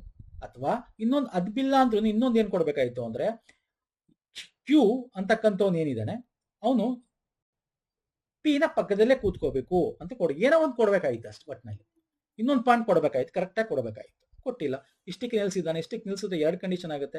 ಅಥವಾ ನೀವು ಈ ಕಂಡೀಷನ್ ಮಾಡಿದ್ರೆ ನೋಡಿ, ನಾನು ಹೇಳ್ತೀನಿ, ಈಗ ಒಬ್ಬರು ಏನ್ ಮಾಡ್ತಾರೆ, ಸುಮ್ಮನೆ ಅಂದಾಜಲ್ಲೇನೋ ಮಾಡ್ತಾ ಹೋಗ್ತಾರೆ, ಈ ಕಂಡೀಷನ್ ಮಾಡಿರ್ತಾರೆ. ಇನ್ನೊಬ್ರು ಏನ್ ಮಾಡ್ತಾರೆ, ಇದೇ ಸರಿ ಇರಬೇಕು ಅಂತ ಈ ಕಂಡೀಷನ್ ಮಾಡ್ತಾರೆ. ಈ ಕಂಡೀಷನ್ ಮಾಡಿದಾಗ ಎರಡು ಆಪ್ಷನ್ಸ್ ಇದೆ, ಏನ್ ಮಾಡ್ತಾನೆ? ಹಾಗೆ ಗ್ರೇಸ್ ಕೊಡ್ಬೇಕಾಗತ್ತೆ, ಹಿಂಗಾಗುತ್ತೆ. So no problem. ಅರ್ಥ ಆಗಿದೆ ಅನ್ಕೋತೀನಿ. ಕಾನ್ಸೆಪ್ಟ್ ಅರ್ಥ ಮಾಡ್ಕೊಳ್ಳಿ. ಎಲ್ಲೋ ಒಂದೊಂದ್ಸಲ ಕ್ವಶನ್ಸ್ ತಪ್ಪಾಗ್ಬೋದು, ಎಲ್ಲ ಟೈಮು ಅಲ್ಲ. ಬಟ್ ಈ ತರ ಕಾನ್ಸೆಪ್ಟ್ಸ್ ಅರ್ಥ ಆದಾಗ ನಿಮ್ಗೆ ನೀವು ಫಟಾಫಟ್ ಅಂತ ಕಂಡೀಷನ್ ಹಾಕೊಂಡ್ ಬರೀತೀರಾ. ಆಗ ಯಾವ್ದಾದ್ರು ಕರೆಕ್ಟಾಗಿ ಕೊಟ್ಟಿರೋ ಕ್ವಶನ್, ಆಗ ಈ ಕಂಡೀಷನ್ ಸರಿ ಆಗುತ್ತೆ, ಒಂದು ತಪ್ಪಾಗುತ್ತೆ, ಅಥವಾ ಇದು ಸರಿ ಆಗುತ್ತೆ, ಇದು ತಪ್ಪಾಗುತ್ತೆ. ಓಕೆ, ಅರ್ಥ ಆಗಿದೆ ಅನ್ಕೋತೀನಿ. Fine sir. ಇನ್ನೂ ಹಂಗೆ ಕ್ವಶನ್ಸ್ ತರ್ತೀನಿ ನೆಕ್ಸ್ಟ್ ವಿಡಿಯೋಲಿ. ಇವೆಲ್ಲ ಈಗ ಬರ್ತಾ ಇರ್ತಕ್ಕಂಥ ಪಾಠ ಇಷ್ಟ ಆಗಿದೆ ಅನ್ಕೋತೀನಿ. ಲೈಕ್ ಮಾಡಿ, ಶೇರ್ ಮಾಡಿ. ಪ್ಲೇ ಲಿಸ್ಟ್ ಲಿಂಕ್ ಗಳನ್ನ ಕೊಟ್ಟಿರ್ತೀನಿ ದೇವ್ರದ ಕೆಳಗೆ ಡಿಸ್ಕ್ರಿಪ್ಷನ್ ಬಾಕ್ಸ್ ಅಲ್ಲಿ, ಫಾಲೋ ಮಾಡಿ. ಓಕೆ, ಮತ್ತೆ ಹಳೆ ಪ್ಲೇ ಲಿಸ್ಟ್ ಕೊಡ್ತೀನಿ, ನೋಡ್ಬೇಕು ಅಂದ್ರೆ ಮಾಡಿ. ನಮ್ಮ ಟೆಲಿಗ್ರಾಮ್, ಇನ್ಸ್ಟಾಗ್ರಾಮ್ ಫಾಲೋ ಮಾಡಿದ್ರೆ ನಾವು ಮಾಡ್ಕೊಳ್ಳಿ ಸ್ನೇಹಿತರೆ, ವೆರಿ ಇಂಪಾರ್ಟೆಂಟ್. ಅಲ್ಲೂ ಕೂಡ ನಾವು ಲಿಂಕ್ಸ್ಗಳನ್ನ ಶೇರ್ ಮಾಡ್ತೀವಿ. ನೆಕ್ಸ್ಟ್ ವಿಡಿಯೋ ಪುನಃ ಸಿಗ್ತೀನಿ. ನಮಸ್ಕಾರ, ಧನ್ಯವಾದಗಳು. Thank you so much.